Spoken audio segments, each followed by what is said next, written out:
Hey, good afternoon, everyone. Happy Monday. It's Monday, March 23rd, 2026, and it's like 1:45, 1:50 p.m. here in Chicago. So, I just saw a 3-day-old little clip with Mill City, Salute to Mill City, and Floyd Schofield Sr. I actually, it's not that I like him, but like I listen when he talks, even though he talks a lot of nonsense. Especially, I can't believe he has the nerve to mention Shakur and how Shakur doesn't want his son's work. Like, it's almost like delusion. But I still listen to him. And then at the end of what he said, it was about 50% cap. But at least he still gets you listening. You know what I mean? But anyway, he talks a lot of nonsense, though, in my opinion. But yeah, Floyd Schofield Sr., he mentioned Shakur yet again. And he was saying how Shakur loses to this person, Shakur would lose to that person because, quote unquote, he does not have the power to keep them off him.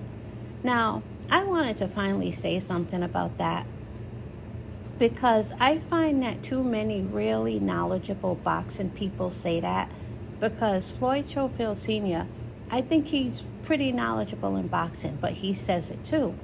And I don't know who made that popular.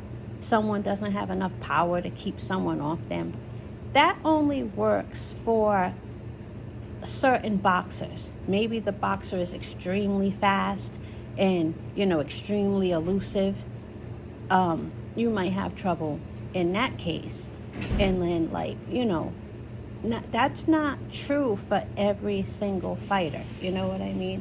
So, for instance, Shakur might not have the quote-unquote power to keep everybody off him. But people say that as though boxers who can't be hurt by Shakur are going to keep, charging at him for 12 rounds. And according to them, that person's going to win because Shakur's power couldn't keep them off him. What about Shakur landing body work? What about Shakur countering?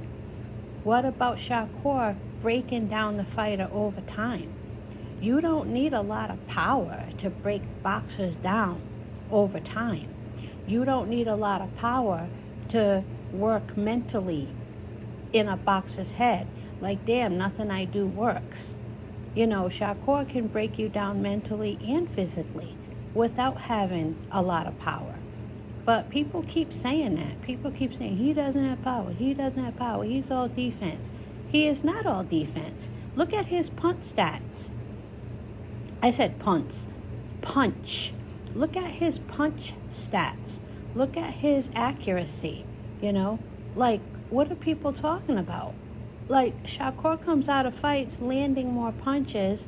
His, accuracy is far superior, but people are still saying all he has is defense. Well, last I checked, landing isn't defense. That's offense. You know what I mean?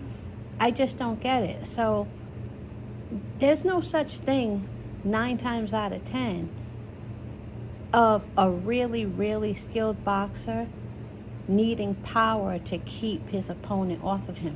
That's for boxers who aren't very skilled. That's not for the Shakurs of the world. The Shakurs of the world are going to break you down mentally.